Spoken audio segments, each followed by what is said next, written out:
may have heard me before talking about how spell work has to have what's called legal authority in order for it to work on you. So essentially, we have to come into consent with spell work in order for it to gain power in and over our life. The caveat with this fact of legal authority, however, is that witches and demonic entities will gain your consent in a variety of deceptive ways. Hello, beautiful people. It is Oshun Kimmy, your sage, your guru, your mystic, and your spiritual informant. And today we are getting into 3 general ways that witches, warlocks, and demonic entities gain your consent in spell work, specifically destiny swapping and energy harvesting magic. So the number 1 way that witches, warlocks, and demons gain your consent to operate negatively in your life is by getting you to turn against your higher and your better nature. This can look like not praying as much as you used to, engaging in more carnal activities like drinking, partying, drugs, and etc. This especially looks like you abandoning and denouncing your spiritual practice.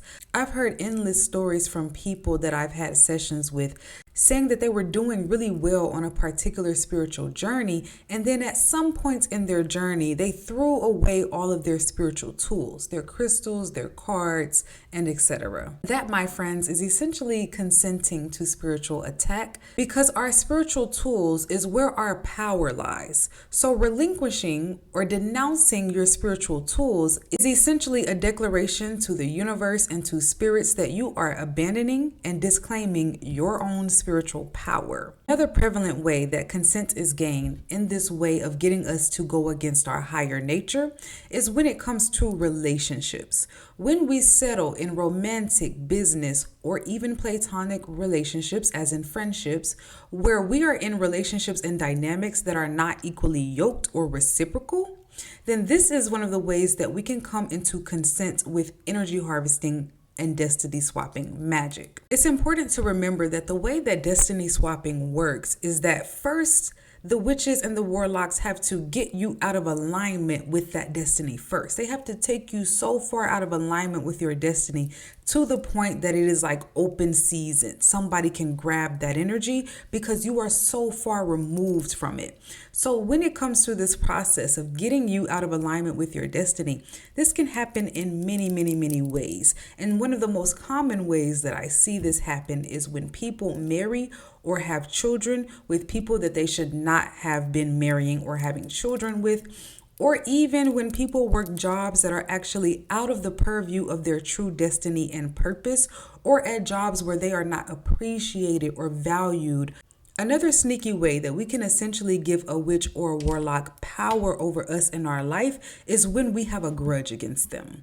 There will be witches and warlocks who purposely bait you, who purposely betray you and humiliate you and ridicule you so deeply that it taints your heart, so deeply that it taints your emotions to where you're always angry or sad or defensive. And they essentially do this so that they can keep an open door to you. They will gain your trust and then purposely betray that trust so that they can have access to you and your energy. So the hurt is very purposeful.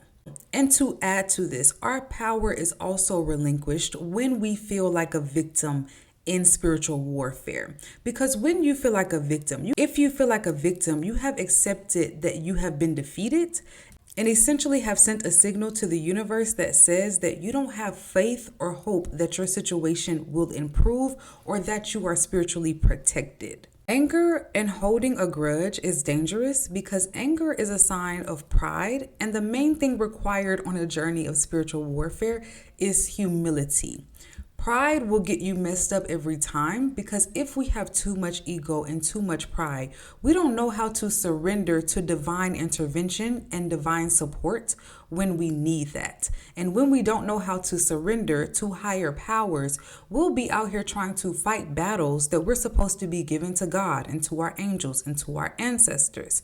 There was and always is a lesson to be learned and magic to be gained from spiritual warfare. So this is where being a humble warrior comes in. This is where we have to ask for discernment as to what we are intended to learn and gain from our struggles. And so, if you need to work on the energy of forgiveness when it comes to spiritual warfare, it may help you to accept the fact that the warfare is actually not personal. You are being attacked because you are tapping into real magic. You are facing demonic entities and witches because you have magic that has been hidden and locked away from your ancestors for a very long time. So, the third way that consent can be gained is through the dream state. And the dream state is a witch's playground. Do you hear me?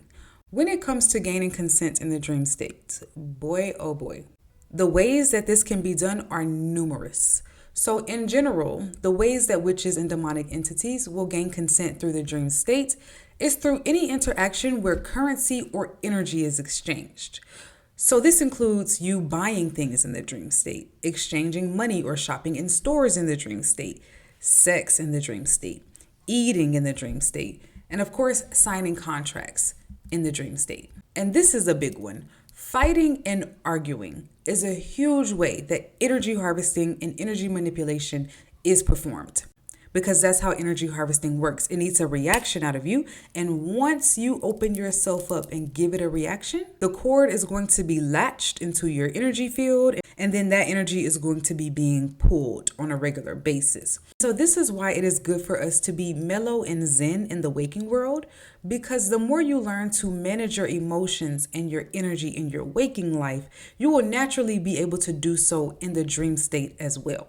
And so, as I always say, I did not make this video to scare you, but to prepare you. So please do not be out here walking around scared to death that you have unwittingly entered into a spiritual contract, because we are all always coming into spiritual agreement with energies all day long.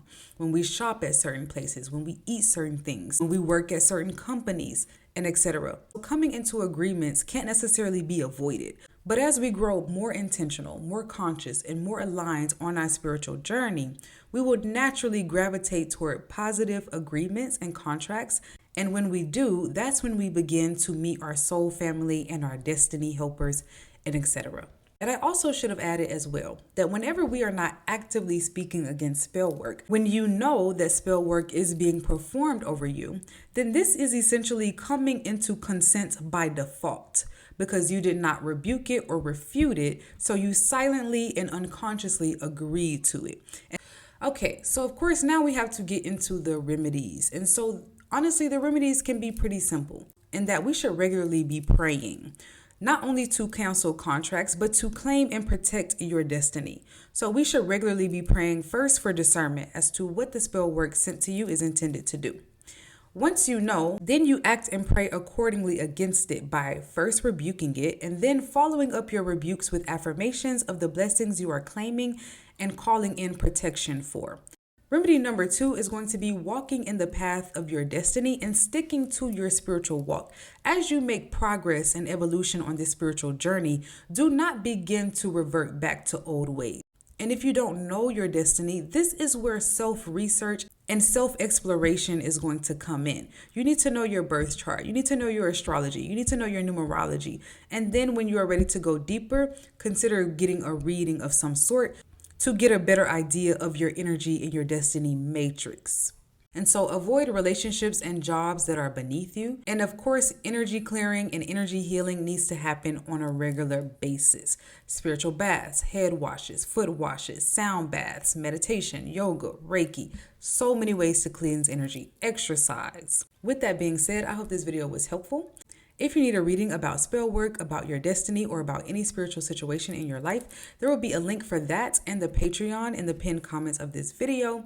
Patreon is where we not only get into the spiritual tea, but we actually learn how to put our own magic to practice. So join us over there if you are ready to take your spiritual practice to the next level. May peace and blessings be forever upon you. Selah.